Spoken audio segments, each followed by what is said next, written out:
Travis, let's talk about how to improve the first of the personal competencies, self-awareness. What would be the first thing I should do to improve my score there? Well, you want to really take the blinders off to improve your self-awareness.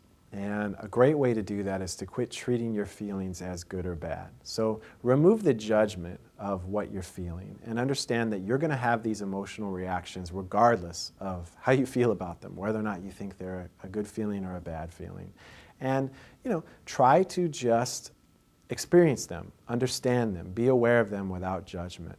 That will make you much more self-aware and open up your understanding. Another thing you can do if you want to really understand how your behavior affects other people is to observe the ripple effect of your emotions. So if I'm not judging my emotions, I'm aware that I'm feeling them, I'm then going to watch for how they affect my behavior and how that impacts other people. So look for that ripple effect. Susan Scott calls it an emotional wake that we leave. Absolutely, absolutely. And a lot of times we don't want to see that. We don't want to see the negative effect. But if you want to improve your emotional intelligence, you have to improve your self-awareness. So you have to look for that, right? We're leaning into our discomfort here to build our self-awareness. Finally, a very nice technique to help people understand themselves and become more self-aware is we call it watching your emotions like a hawk.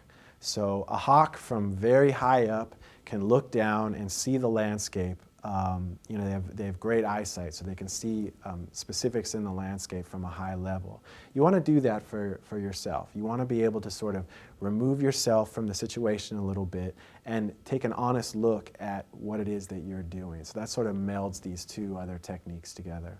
So I think I've heard that described as being a third-party observer, taking yourself out of the situation itself, being able to step back and take a look at what's happening as if you were someone else looking at the situation. Is that what you're describing? Yes, and that helps people, it helps you to remove judgment when you're this sort of third-party observer. Just take it for what it is and see what's going on, because that's going to enable you to improve. If you bring the judgment in and you're not willing to look at it, then you're never going to be able to improve it. And it's going to continue to, you're going to carry it like a crutch. I know for many of us, emotions, both positive and negative, tend to show up physically initially. So is that part of the key as well, to look for physical cues like hair standing up on the back of a neck or a feeling in the pit of our stomach? Right, absolutely. And understanding that that is an emotion. So if you're having a conversation and you're feeling flush or you're fidgeting in your chair, just ask yourself, what is it that I'm feeling here and why? Rather than just saying, oh, I'm bored.